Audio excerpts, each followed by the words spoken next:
नमस्कार मंडळी, श्री स्वामी समर्थ।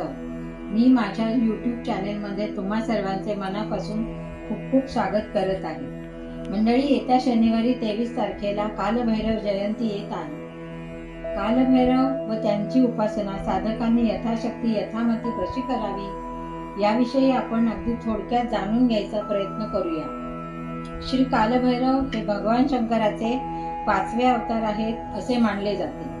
भगवान कालभैरवांना काशीचे कोतवाल असेही म्हणतात। जिथे शक्ती असते तिथे भैरवांचे वास्तव्य असते।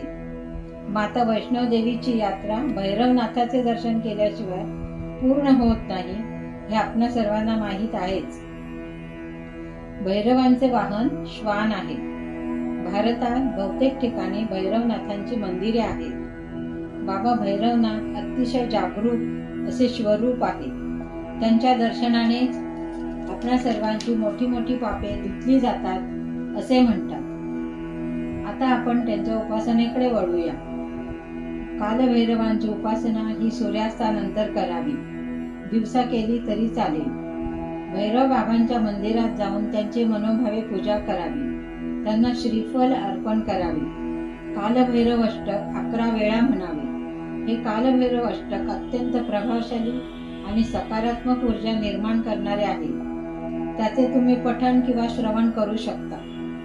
इतर दिवशी संध्याकाळी जरी हे कालभैरव अष्टक ऐकले तरी सर्व दुष्ट शक्तींचा नाश होतो।